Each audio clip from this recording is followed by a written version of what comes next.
A janitor found Michael Jordan sleeping in the locker room, what he said changed the man's life. The United Center was nearly empty. The loss had stung worse than most. The Bulls had been sloppy, the crowd restless, and the media ruthless. Reporters filed out, scribbling their own stories about how the legend might finally be slowing down. No one saw him stay behind. The locker room lights buzzed quietly. The rest of the team had cleared out almost an hour ago. Jordan sat in the corner, elbows on his knees, staring at the floor. His shoes were off. Sweat still clung to his jersey. The only sound was the steady drip of a leaky pipe somewhere down the hall. He'd missed key shots. He'd looked flat. The weight of expectation, of history, of being Michael Jordan, was pressing harder than usual. He wasn't sure why this one got to him. Maybe it was the media. Maybe it was the younger guys on the team who thought he was coasting. Maybe it was something he couldn't put into words. He leaned his head back against the wall and closed his eyes. The door creaked open. Someone entered, pushing a cart with a mop and a trash bin. Jordan didn't move. Luis Rodriguez had worked there for years. No one ever really noticed him. He cleaned after everyone left. He avoided noise. That night, like every other, he was just doing his job. He didn't expect to see anyone else there. Then he saw the pair of Air Jordans next to the bench and froze. "Didn't think anyone was still here," Luis said, voice soft, respectful. Jordan opened his eyes but didn't say anything at first. Luis, awkward, half-joking, held up the broom. "You want to switch jobs for a night?" he asked with a tired smile. Jordan actually let out a small laugh, the first in days. "If I took that broom, you think people would finally leave me alone?" Luis chuckled, stepping into the room, but kept a respectful distance. "Not unless you swept better than you shoot." Jordan gave a slow shake of the head, not angry, just reflective. "You ever get tired of being invisible?" he asked. The question hung in the air. Luis wasn't sure if it was rhetorical. He walked a little closer, still holding the broom. "Sometimes," he admitted. "But being invisible's not the worst thing. Means nobody expects you to be perfect." Jordan leaned forward, elbows on his knees again. "Exactly." Luis set the broom down gently. "Long night?" Jordan didn't answer directly. He rubbed his hands together. "Feels like everyone's watching me fail in slow motion. One game goes bad, and they say I'm done. They forget what I've done." Luis looked at him. "Maybe they forget. But do you?" Jordan didn't answer. Luis bent down, started gathering some crumpled towels from the floor. "You know, I used to play ball too. Back home. Cuba." Jordan turned to him for the first time. "Yeah?" "Yeah," Luis said, tossing a towel into the bin. "I was good, too. Quick on the court. But I had to give it up. Family came first. Got out, got here. Started over." He paused, glanced up. "You know how hard it is to go from chasing dreams to cleaning up after someone else's?" Jordan's expression softened, just a little. Luis continued. "But you make peace with it. Because you remember why you gave it up. And who you did it for." Silence followed. The kind that doesn't need to be filled. Jordan looked at the broom leaning against the wall. "There are nights I want to throw the ball away and disappear. Not because I don't love the game. Because it doesn't feel like it's mine anymore." Luis nodded. "But you're still here. That says something." Jordan looked down at his hands. "I don't know what it says anymore." Luis shrugged.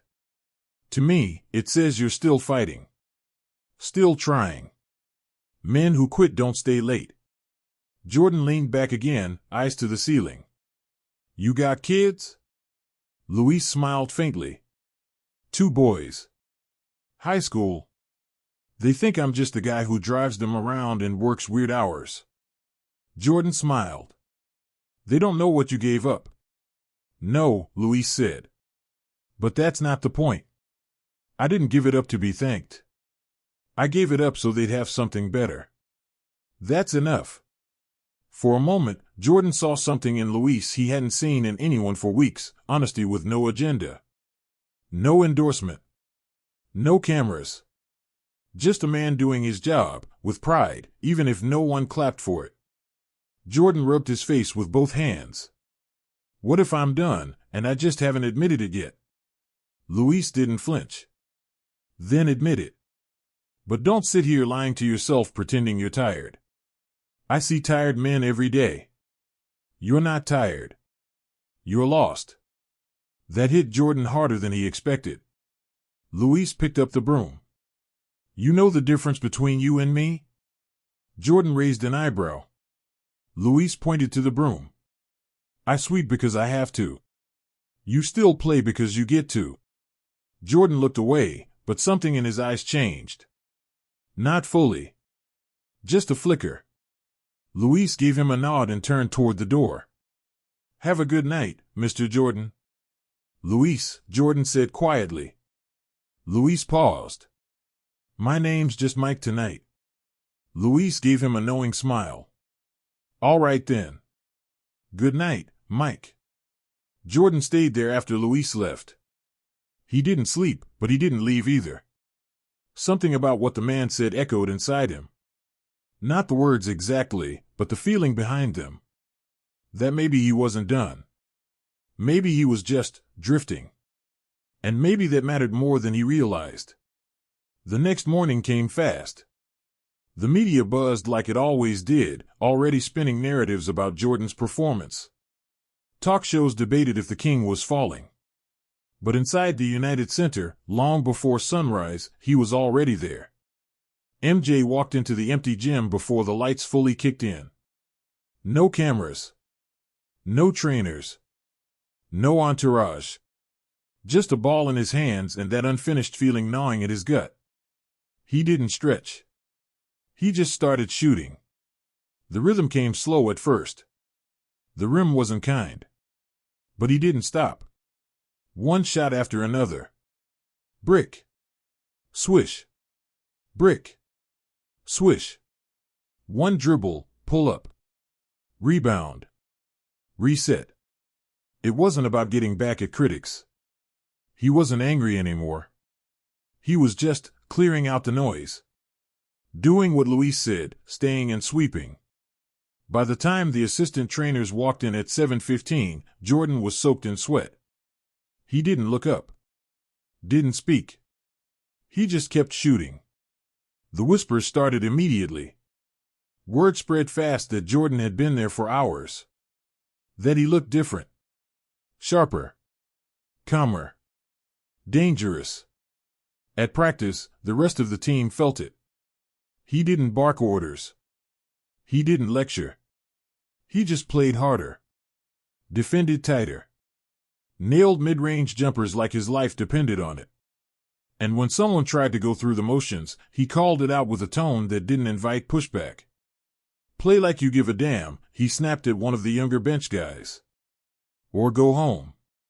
That night, they faced the Heat.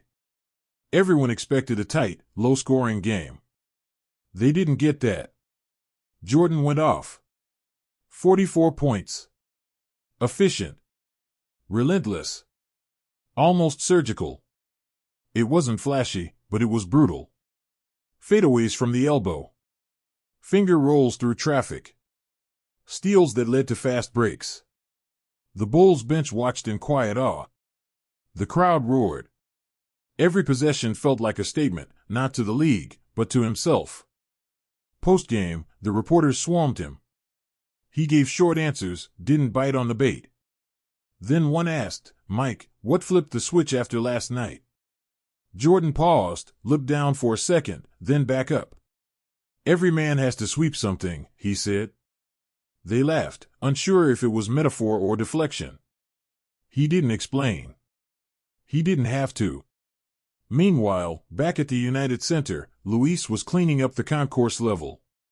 He hadn't watched the game live. He'd caught some of it on the break room radio. He smiled hearing the final score.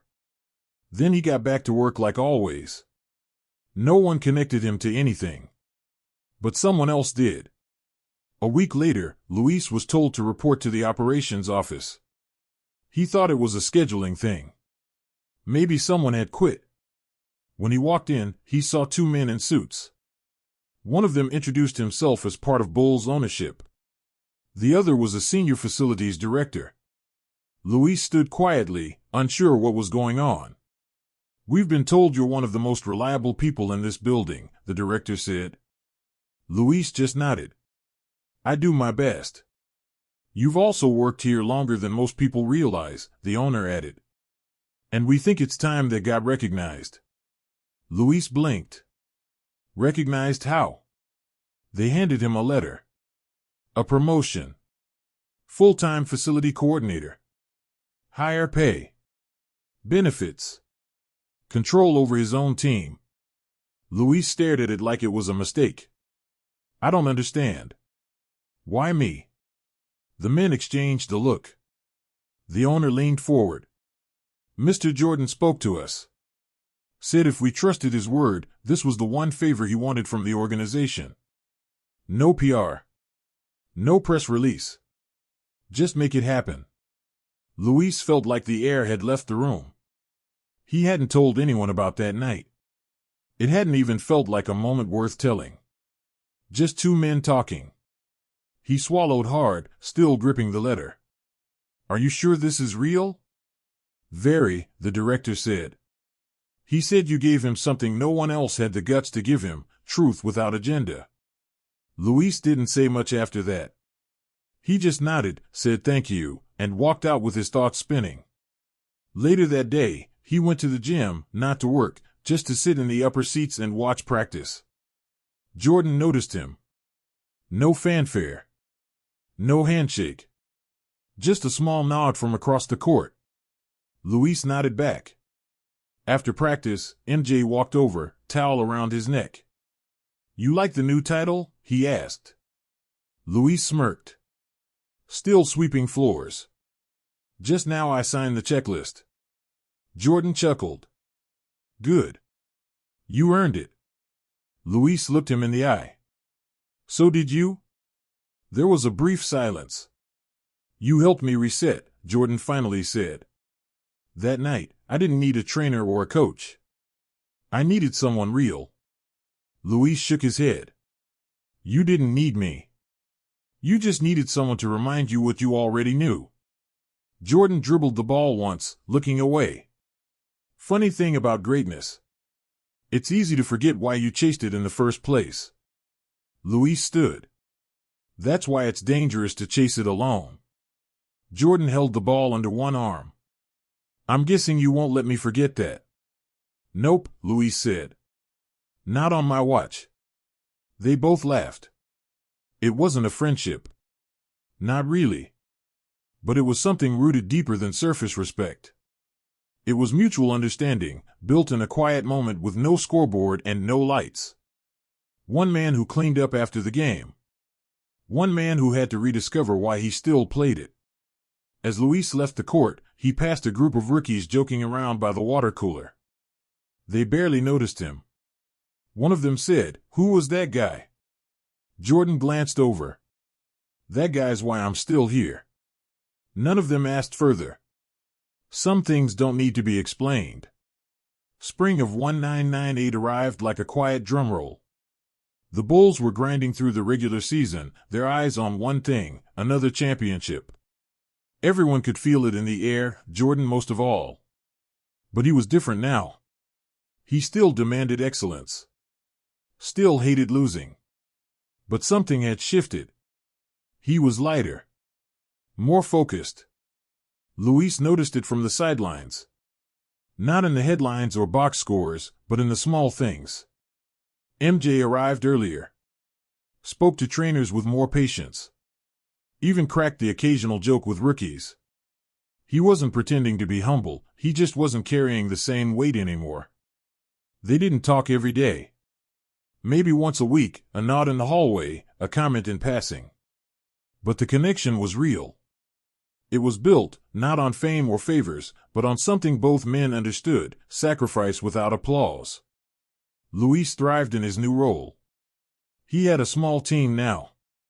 Oversaw cleaning schedules, made calls on repairs, managed locker room setups. He didn't ask for praise.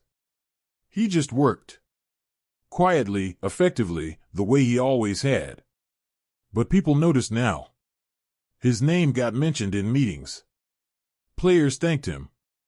Coaches trusted him. One night, during a long home stretch, Luis brought his sons to a game. He didn't tell them about the promotion or about MJ. He just let them enjoy the moment. After the win, as they were walking out, someone called his name. Luis. They turned. It was Jordan, in street clothes, holding a bag of ice to his knee. He walked up, nodded to the boys, then looked at Luis. "You raised them right," MJ said. "I can already tell." Luis smiled. "Trying my best." Jordan turned to the kids. "You know what your dad did?" They looked at him, wide-eyed. "He reminded me why I play this game. When no one else could." The boys said nothing at first. One of them finally whispered, "Cool." Jordan chuckled. "Very cool." He handed Luis an envelope. "Hold on to that." They shook hands. After Jordan left, Luis opened the envelope. 2 VIP passes. NBA Finals. Weeks later, the Bulls faced the Pacers in a brutal 7-game series. It was a war. Jordan's body ached, but he played like a man possessed. Luis saw it all, up close, behind the scenes, where the public never looked. Every ice bath. Every frustrated grunt after a missed shot in practice. And every time Jordan pushed forward anyway. When they finally beat Indiana, there was no wild celebration. Just relief and the quiet focus of a team that knew the job wasn't finished. Then came the finals. Utah. Game 6. June 14, 1998. Luis flew out with the team. Not as a guest. As staff. He checked lockers, polished the floors, helped set up towels. It was work, but it didn't feel like it. He was part of something bigger now, and he knew it. The game was tight. Every possession felt like it might decide the championship. Luis stood in the tunnel, heart pounding, watching through the opening as the seconds ticked down. Bulls down by 1. 20 seconds left. Jordan had the ball. He drove right. Crossed back. Russell stumbled. Jordan rose. Jump shot. Clean. Perfect. Bulls up 1. Utah missed their final shot. Game over. Championship sealed. 6 rings. Jordan's last dance. The locker room was chaos. Champagne, yelling, cameras everywhere. But after the media faded out and the noise died down, Jordan slipped away. Quiet. No speech. No posing. Luis was folding towels in the hallway when he saw him walk by. "Hey," Jordan said. "Yeah? You remember what I told you?" "That night?" Luis nodded. "Every man has to sweep something." Jordan smiled. "That still true?" Luis looked around the hallway. "I'd say so."